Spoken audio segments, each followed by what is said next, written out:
Welcome, because you are now listening to From the Cart Path with your host, Trent Roberts, bringing you tips, support, and player recognition and education with the experts for parents and junior golfers in Indiana.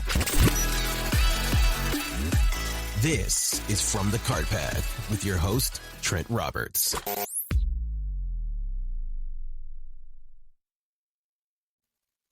Hey, welcome back to another episode of From the Cart Path. Today, I'm excited for a couple of reasons. We've got Lauren Smith back from Path Fore Success, and we have a special guest with us. Many of you know I've been talking about the Universal Golf Rankings for quite some time. Otherwise, Lauren likes to call it TUGR, so that's what I've adopted of calling it TUGR. It's easier than saying TUGR constantly. And we've got Jeff Bullock from TUGR with us, and I want everybody to know he's changing the game of golf. He's changing the way we look at rankings, and he's changing the way coaches are approaching recruiting. And I'm excited to have him on here. And Jeff brings some game with him in his background. And Jeff actually is a former Colorado State junior stroke play champion his senior year in high school, and has played in a couple of big events at the Junior Worlds and the Western Juniors. So, and currently lives in Colorado, and he's got 3 kids. So welcome aboard, Jeff. Thanks for joining us. Thank you. Thanks for having me. It's great to be here. So how did this all start? It all started about 3 years ago. The quick version is when the pro game rankings was in a little bit of disruption because of Liv peeling off some players. We thought, hey, there's an opportunity to do pro rankings in an unbiased way. And so we released, it was kind of one of those times, those few times in life where you talked about doing something and then you actually did something, right? And so there's 6 of us that run this operation, and we all looked around the table and we said, hey, we got the whole skill set to do this. So we released kind of our version of pro rankings in 2023. And it took off pretty quick. People really like the methodology, and we can dive into that later, but it's completely unbiased. It's a performance-based approach. It's not points-based, so it really measures the true skill and talent of players and stacks them up. And we got just a lot of momentum in the pro space. A lot of really cool things happened there, and that sort of snowballed into getting into the junior space. I was out at the USAM in 2023. It was at Cherry Hills. I'm from Colorado, so I went out there to kind of watch it. And a bunch of parents, when they kind of found out what I was doing, came up to me and basically begged that we do our system in the junior space. We didn't know much about the junior space at the time as far as rankings go. We looked into it, thought it'd be a good opportunity. It took us 9 months to build out the database, and we released it a year ago. So it was March of 24 that we released it. And it's been pretty awesome. It's been just the reception and kind of the opportunities we've gotten in less than 12 months in the space has been really cool. Awesome. What do you think the future looks like so far? That now that you've started this, what have you liked, and where's the future going? What I've loved is, it's funny. People warned us, you're getting into junior golf, watch out. Like, parents, coaches, like everyone's pretty passionate, and we've had a really great experience, honestly, because and I think it's because, like, truly it's an unbiased way to rank players, and so that there's no one's asking us why we adjusted this or why we adjusted that. And then when they see the technology platform that we've built, big picture, we've got 3 pillars to our platform. We've got rankings, we've got player analytics, and then we've got a recruiting platform for college coaches. And when they kind of see it all come together, it's pretty impressive. And the one thing I'd say is we're the only platform that has both rankings and analytics. Most platforms are either one or the other. And so because of that, we can draw insights. Hopefully this isn't too much of a hyperbole statement. We can draw insights that have really never been drawn before in junior golf because we have both pillars. One of the things I read a while ago is you can pretty much predict how a tournament can go based upon the rankings. And at first I questioned it, and then I went back and looked at it, and I'm like, holy cow, he's right. And I wish there was a way when we walk into a tournament, we kind of know what everybody was already ranked. Is that something in the future with some of the tours?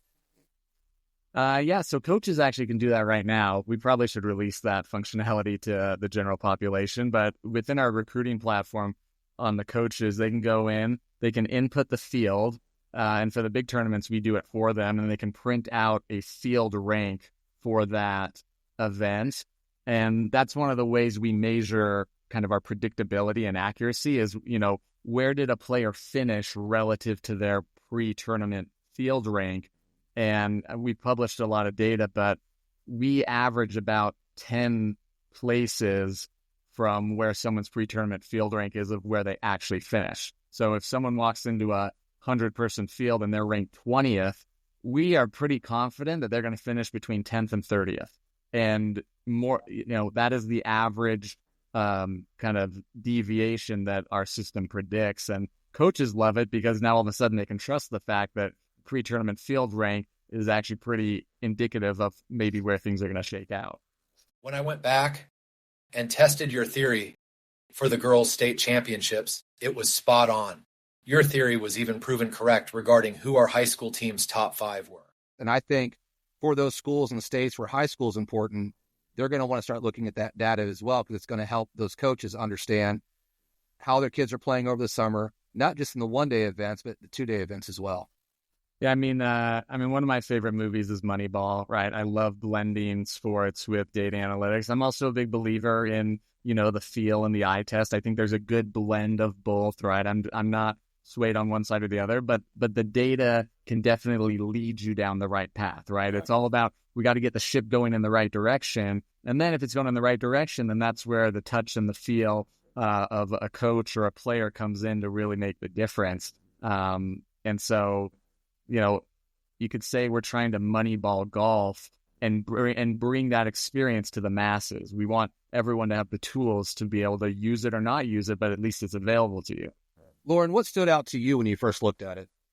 Well, I think, from my time as a college coach, having the ability to look at multiple systems was really impressive. And then I still have friends on the college, coaching trail, and they're the ones that said, "Hey, have you heard about this?" And so as soon as I started doing a deep dive, I thought, oh my gosh, all of the things that we search for as a college coach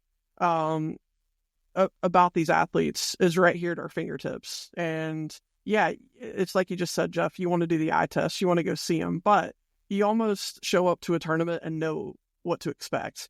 And I think that's what impressed me the most. Most recently, the glide path that you've all released, it's been a game changer for us and the clients that we work with. And I think, the ability for a student to see where they're, currently are on their path, and whether that's good, bad, or ugly, and then, to see where they can get to and where the players ahead of them in their state are, or in the country, or in the world, or whatever it might be. But Jeff, to that point, I think you all might have attended the coaches convention back in December. What was the feedback from, the college coaches, and what are they liking about the TUGR ranking system compared to some of the others out there? Yeah, we attended the College Coaches National Convention in December. It was awesome. It was 2 days of just nonstop talking with coaches at every level. The great thing is I would say, the majority of coaches had already heard of us, or they were already using our platform. And so it was great to touch base with people who we'd been talking with. Those who hadn't, we had our booth set up with our computer. And if, we kind of felt like it only took 5 minutes of showing them the platform, and they said, "Okay, I'm convinced you got me," right?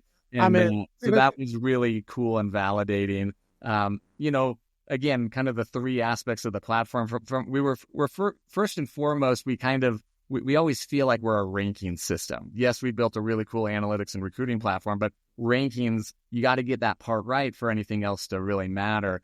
And when they understand the different approach that we take relative to other systems that are out there, it just clicks in their mind. They're like, yeah, that totally makes sense. And that was the feedback. Probably the biggest ask we got is to do international rankings, right? Yeah. Because there's so much recruiting going on internationally. And It's in the pipeline. I can't tell you when. It's probably not a 2025 thing, but it is definitely in the pipeline. Yeah, that's a lot of players you would have to add to the database for that. So yeah, but I've been impressed, and I think like Trent said, I'm the one that kind of introduced him, and I think anytime that you can sit down and see where you are as a student athlete, as a golfer, we try to tell our clients, try not to compare where you are to, your fellow competitors, but you have to compare. Golf is all about the numbers, and what the TUGR system does is really, really impressive. So everyone that we work with, we advise them to make an account through TUGR, and then just the ability for them to understand more about their golf game is something where, we see progress as well, because once they do, we can see that obviously because we have an account, but once they can see the information on their golf game that a lot of these kids didn't even know existed, we talk about bridging the gap between junior golf and college golf. And that's a gap that if we can continue to bridge, really helps the juniors become better college players quicker. Yeah. I mean, our stated mission, the first point, is to help people make better decisions, right? I mean, and that's what the analytics platform is big. When I give coaches demos, I mean, it takes a solid 30 or 40 minutes walking through the entire platform because there's so much data, but we've tried to synthesize it in a way that it's easy to understand. It's a big platform. And once you kind of get a feel for it, you truly can make better decisions when you see where you need to go. And that's just that first and foremost, that's what we want you to do is like, hey, golf's a hard game. Sometimes you can just get better if you make better decisions on the course. Yeah. Maybe it's not improving your swing. Maybe it's just making a better decision 2 times the ground, and that gives 2 or 3 shots. And I can tell you 2 or 3 shots at different points in the ranking spectrum is the difference between thousands of ranking spots. Like you can jump up hundreds, if not thousands of ranking spots if you improve by 2 shots consistently over the course of a summer, right? And like that's what it means. Lauren, you made one of the comments to me a few weeks ago when we were having one of our few discussions that we have. We were looking at the IHSAA par fours, and you flat out said, who was the low scorer on par fours with the low average? And I guarantee you they won the tournament. And that's when I started looking at all the information. And sure enough, Taylor Snively, who won the state championship, had the low average on par fours. And I think those are the tools now that the coaches can see this. Do you think that's some of the stuff they're looking at, Lauren? Yeah, definitely. I mean, my time as a college coach, and even, Jeff, when I was coaching, we used GolfStat because that's what was available to us. And, you could take any team, and for the most part, par 3 scoring, par 5 scoring was similar, but where the best teams and the mid, tier teams were separated was on par 4 scoring. And that's something that I'm trying to, tell the people that we work with too. A lot of times they worry about par 5 scoring, and you're going to make birdies, you're going to make bogeys or whatever, but it's par 4 scoring and the gap that you see. And I don't know if personally you see that. I'm sure you do, but it's just one of the things that, there's obviously more par 4s on the golf course, so your stats there are going to be greater. But it's definitely something on the college level we worked out a ton. And then when we do practice rounds with our kids, we talk about course management, especially on par 4s, because like you said, it's 1 or 2 shots that's making a huge difference when it comes to rankings. Yeah, I can validate everything you're saying. So par 4 scoring has a greater correlation to where you are ranked than par 3 or par 5 scoring. That's just the way the numbers pan out. Yep. And then the second stat I always preach is double bogey rate. So your double bogey rate has a higher correlation to where you are ranked than your bogey rate, your par rate, or your birdie rate. And I think it's because double bogeys are just also indicative of your course management, of your mental game, of your mental strength. And so just, 2 quick stats, 99% of kids ranked in the top 500 average less than 1 double bogey per round. Jump up to the top 100, 70% of top 100 ranked players average less than 1 double bogey every 2 rounds. So that's the gap between a top 100 player and a top 500 player is a double bogey every 18 to 20 holes and a double bogey every 36 to 40 holes, right? And again, we're talking 1 to 1.5 shots per round, but you consistently do that. And that's just the way the numbers run out. Like it's one of the highest correlated stats to where you are ranked is double bogey rate. Yeah. And we always like to say numbers don't lie, right? So I think the proof is in the pudding there. So, Jeff, one of the things I've been asked a lot about is two things. One is 18 months versus 12 months of the Juniors Golf Scoreboard. And number two is, why should we look at your system more so than Junior Golf Scoreboard?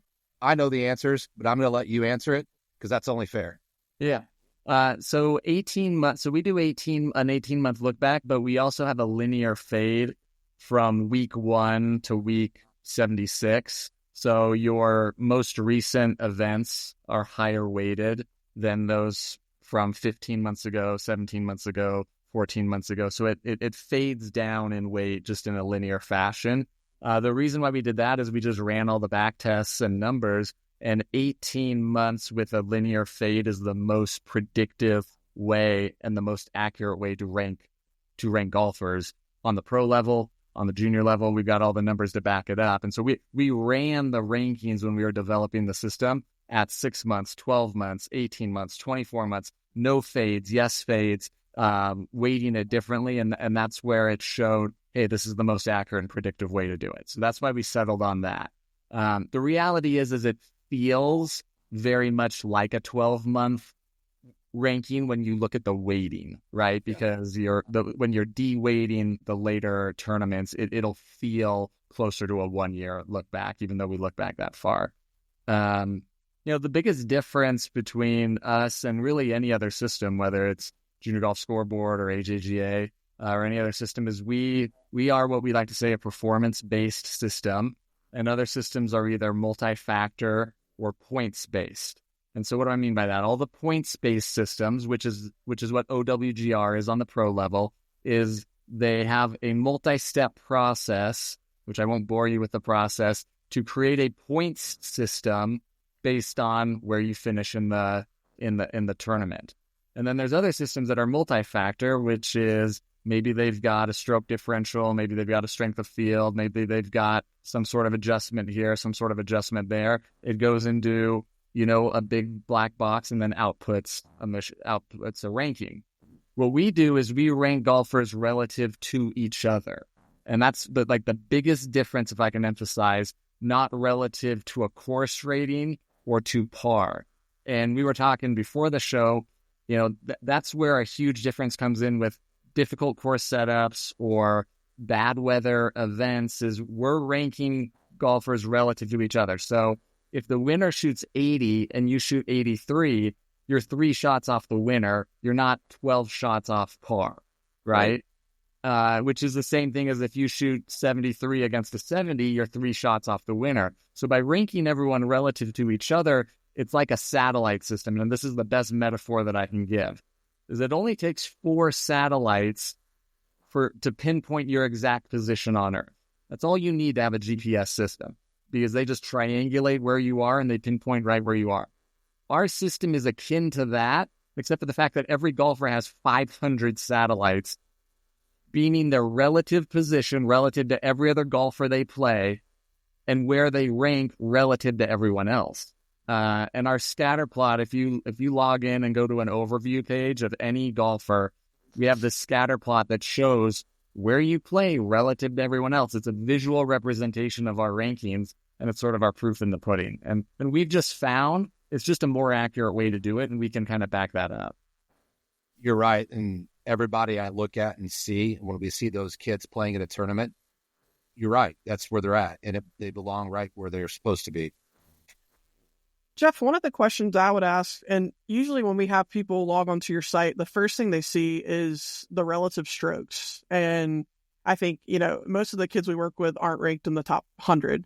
Right. So they see that number and it's usually above, a 7 or an 8. Can you just explain, or or kind of dumb it down, and I know your website does a great job of it, but when they're seeing that number, what does relative strokes basically mean to that player specifically?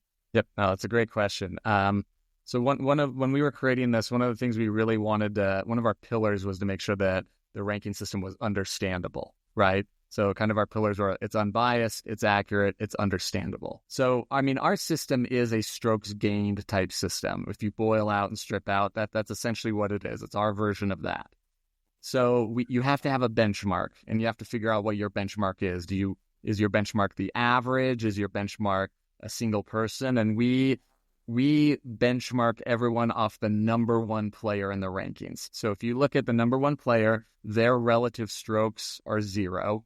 And then everyone is a number off of that. And what it means is the number represents how many shots per round you would shoot higher than the number one ranked player if you were to play in the same event, if you were to play in the same conditions on the same day in the same type of event. So, if we look at the 100th ranked player in the rankings has just under a 5, it's 4.72 relative strokes. So if the top player and the 100th ranked player were to play in the same event, we would expect the best player to beat the 100th ranked player by about 5 shots in that one round, or 10 shots over a 2-round event.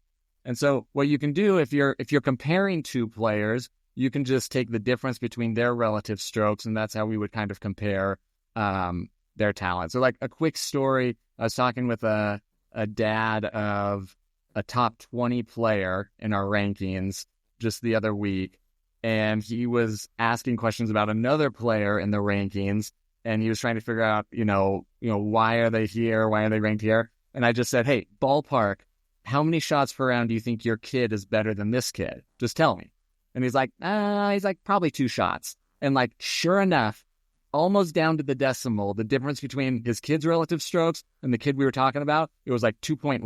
Wow. And I just said, look, like that's what the system is, right? Yeah. Is it shows you what the difference is, and so that's how you can read it.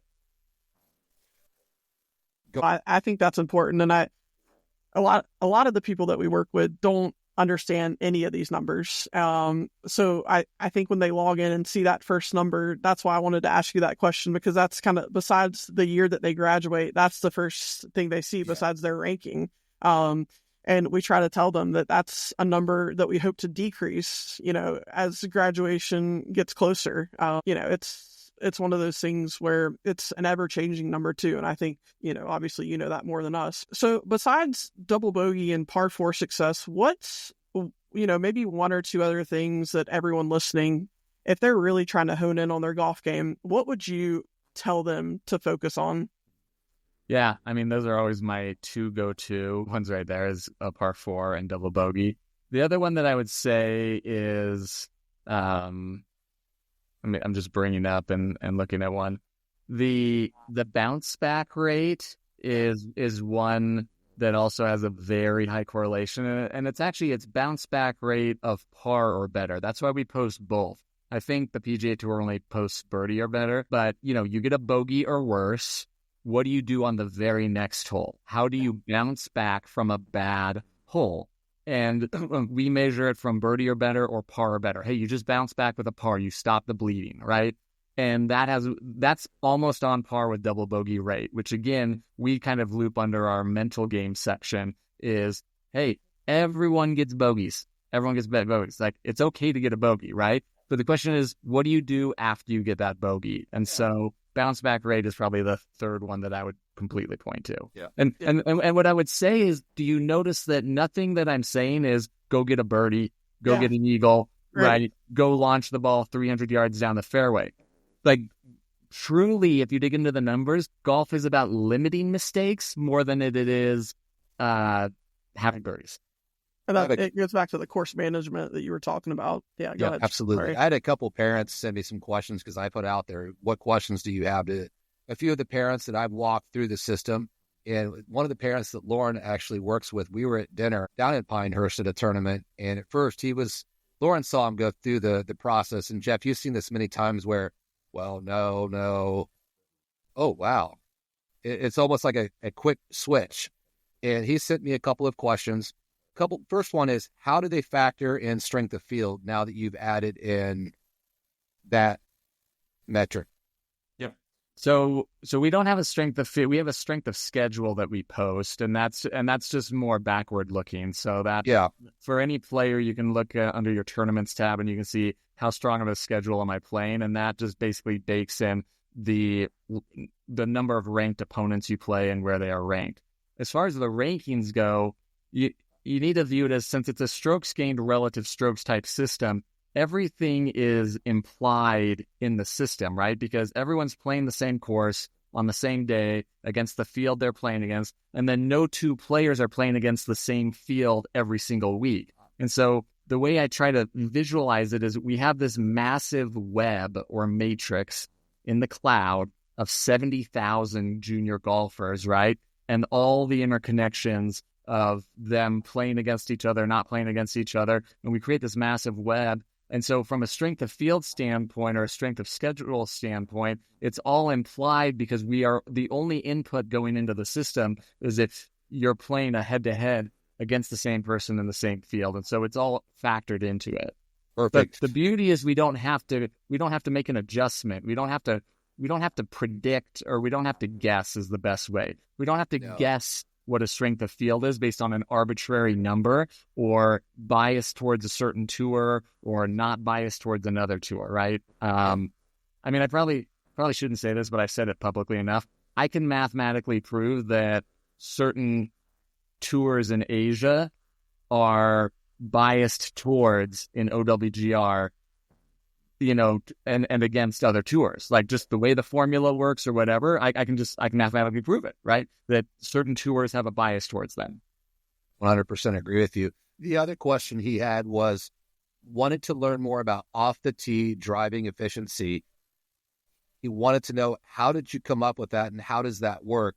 And to be honest, when I first saw it, I'm like, how do they know that? Yeah.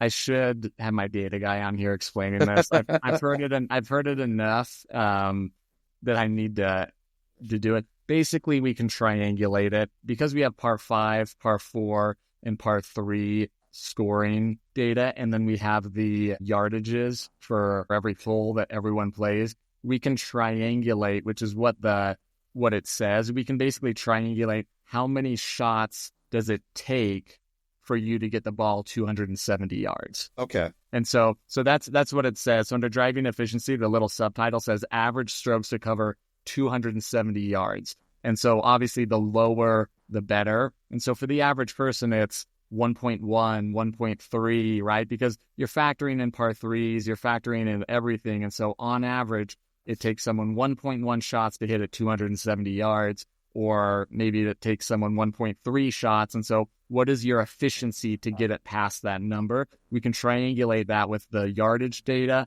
and then splicing par 5, par 4, and par 3 data. Now, Jeff, 2 weeks ago or 2 months ago, could you have explained it that well?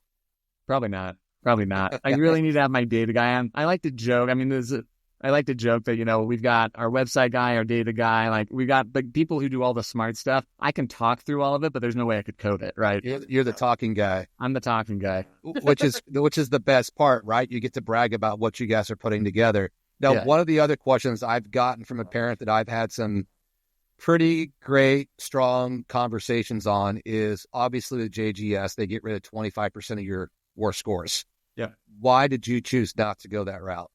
Yeah, so we can't if we want to keep it a pure ranking. And the reason why is it's a head-to-head ranking system, so we're matching up scores of players against each other. So if I get rid of 25% of my worst scores, that might match up against 25% of some other kid's best scores, right? And so then I would be stripping out that connection of one of his best scores to somebody who he played against. And just because it's somebody else's one of their worst scores, it would strip out so many rounds that it would almost render the ranking system, obsolete, because everyone's round is either a good bad one or a bad one when they're playing against each other. So it's a pure tournament, competitive round. I mean, you could say no mercy, but it's a competitive round ranking system and we actually can't strip it out. That's a great answer. And that's what I wanted to hear. And I think I understood that before. I think it's just tough for some of them to understand that. And I actually don't like that they take scores out, because so what? You're going to have a bad tournament. Let it count and count everything. And that's leads me to why before I ask the question, I love that you count 1 day, 2 day, 50-day events. Why did you make the decision that 1 day was okay, not just 2 days or more? I mean, because our system just needs data. Like the more rounds in the system, we're just trying to create connections, like visualize a massive matrix of every golfer in our system and their connections with every other golfer. So the more rounds we get in there, the better. And there's a lot of really great 1 day events. I mean, if you strip out 1 day events, you miss all USGA qualifiers. Yeah, right? Exactly. Yep. You miss a lot of PGA section events. So all the PGA section groups around the country hold 1 day events all the time, right? Yep. And so you just miss a lot of really great tournaments that should be part of your body of work, right? And I mean, in our opinion, it should be part of your body of work. If a USGA qualifier is not worthy enough to be part of your body of work, then I don't know what else is. Yeah, I 100% agree with you. And what's crazy is I've always heard the term high school golf doesn't matter. And I 100% disagree with that statement. I've heard from people, and I've appreciated that you've allowed us to send in some data from our high school events, because I think it does matter. And I think you guys are making high school golf matter more so than anybody else has done before, and especially in a state like ours. So I will say Indiana does a great job with their high school golf, but I think my next goal is we have gotten some of the 1 days in the system. Now I'm trying to work with some of the coaches on, you need to move forward. This would be a great way for you to get a lot more players ranked, number one. As a side note, as before I move on, is 127 girls in Indiana are ranked on your system and only 81 on Junior Golf Scoreboard. So kudos to you guys for allowing 1 days, because the more kids who are ranked, the more opportunities some of these kids will look at playing at the next level. Not every kid can afford to go to a 2-day tournament somewhere. And I think that's why I'm thankful you guys are doing the 1 day. So I wanted to talk about that. And just to add to that, what we're trying to do is we're trying to make, because it's an unbiased system, we're trying to make every tournament matter, right?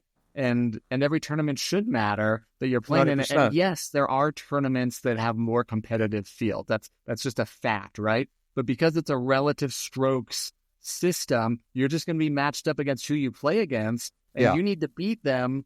If you want to move up in your rankings, even if it's a local tournament, you just need to beat them to a greater degree than what you were going into the tournament, right? Because then your spread will get wider. Yeah. And Jeff, I hear this from more so parents that, little Susie or little Johnny had a rough day, and maybe we should take those scores off. And I try to politely let them know that regardless if you want to take it off of their little sheet or not, the college coach is going to find that. So I think, you all having every score in the database is helpful to college coaches because they can see the entire body of work. And a coach is going to know that they're going to come across, a not so great score. But it's like you said, it's how you bounce back from that bad hole. It's how you bounce back from that bad round that they want to see. So, yeah, kudos. Yeah, if there's anything I can emphasize, and this was a conversation with, again, the dad of this top 20 golfer, and he stressed this to me, and that is this, golf is not a linear progression. Like even with this kid who's a top 20 golfer going to a high Division I school, he had stretches, 3 month, 6 month stretches where stroke averages went up, and tough stretches where things happen, and it's how do you bounce back and get it back down. So it's not a perfect, I'm in 8th grade to my senior year, we're just going, scores are going straight down. The glide path is so helpful. And that's what the glide path was supposed to do. Yeah, exactly. Well, Lauren, that's what we talked about before we came down to Pinehurst, because our number one concern was our last golf tournament was end of October. That's 2 months later. Here we are in Pinehurst, a couple of days after Christmas, playing in a tournament. And we were concerned, and you know that, and you said play. And I think it was the right decision. Did round one go perfect? No.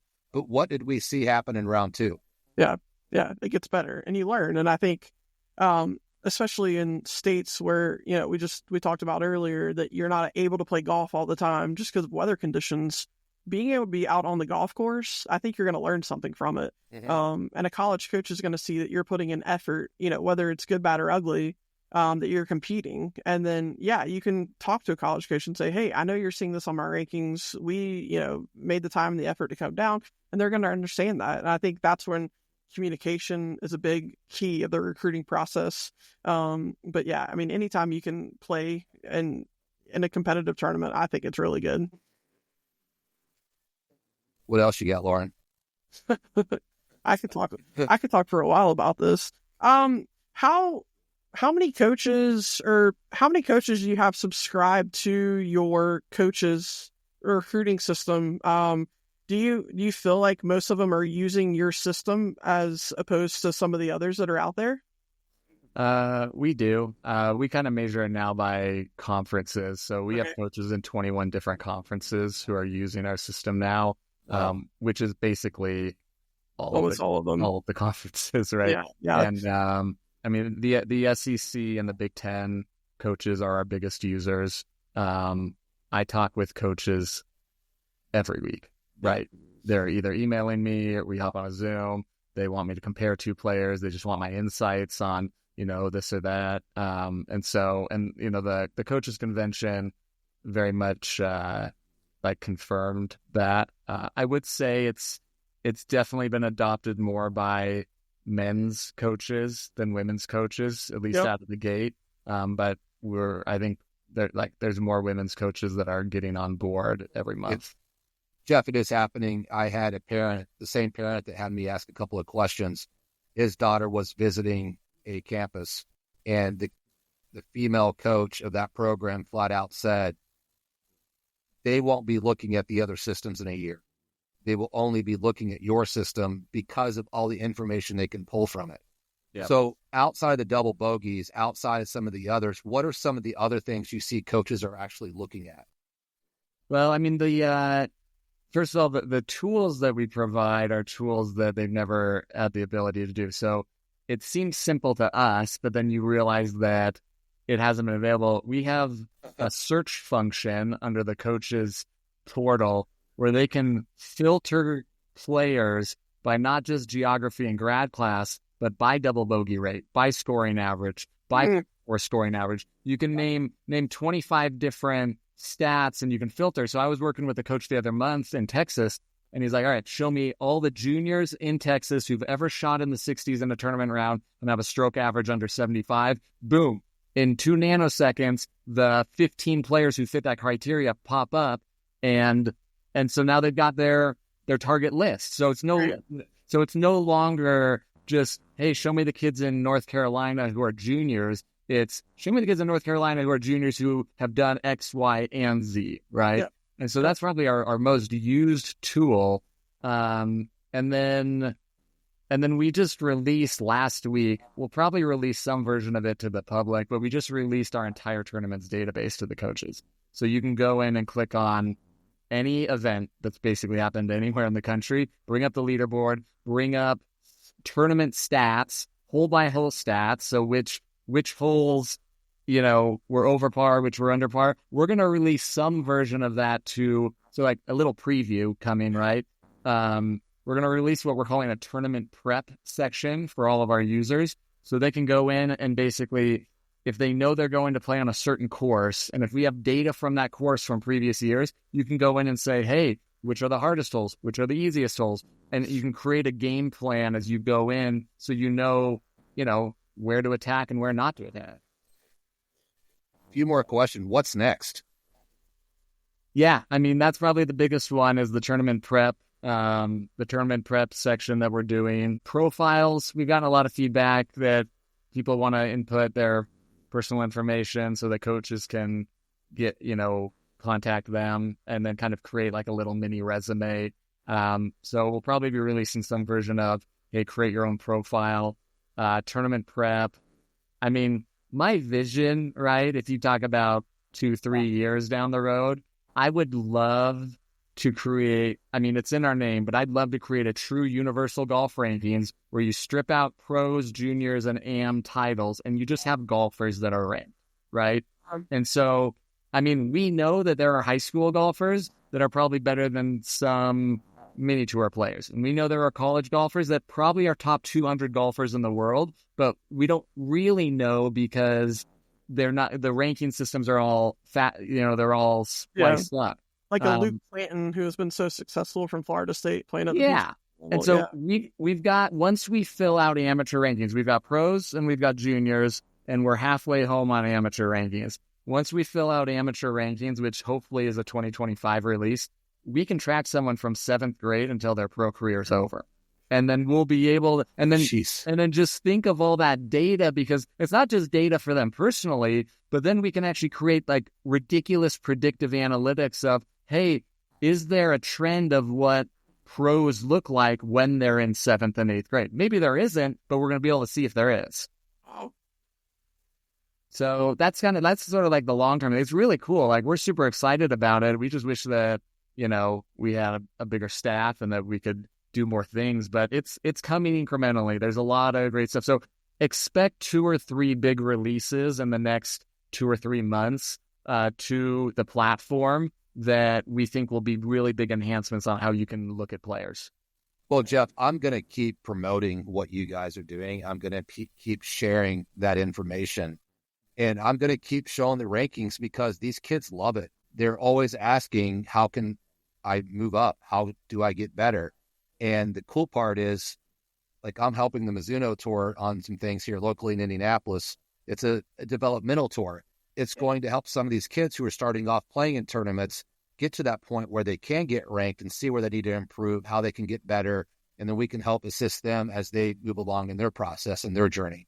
So I thank you for your time and all this great information. Lauren, as always, I thank you for showing up and hanging out with me, Lauren, because without you, I wouldn't remember some of these collegiate questions because I'm not there yet. I'm still trying to figure my way out around all of this and help my kid get to that next step. Yeah. So thanks, Jeff. Team effort. Absolutely. Thank you, Jeff, so much. Yeah. Anytime you can email us, right? I mean, anyone can email us. Our email is team@tugr.org, right? I man the email, so I will respond to you. I try to respond within 48 hours. You do a great job of that. Yeah. I've emailed you a couple times too, and you're spot on it, so we appreciate it. Yeah, and then we're on Instagram @TUGR Golf. We're on Twitter @TUGR Golf. We try and post just interesting stat stuff. Every now and then I throw a jab at OWGR, so trying to poke the bear a little bit. But I throw my jabs at your competitor on our side, so I'll keep doing that too for you. Yeah, so it's fun. And all I would say is, if we miss an event, just email us. We'll get it loaded in the system, right? Like, we know we don't capture everything, but we capture a lot. We capture, on average, 30% more tournaments per player than any other system out there, right? Wow. And so we already know we're capturing more events, but if we miss one, like, we're not perfect, just email us and say, hey, you missed this event. We'll get it loaded in. And on the high school side, high school is a different animal. We'd love to get more events in there. So if you really want to talk to me about how we can get high school scores in there, email me and I'd love to have a conversation. It's just, it's a little tricky because of a few nuances that we won't get into on this podcast. I know what they are.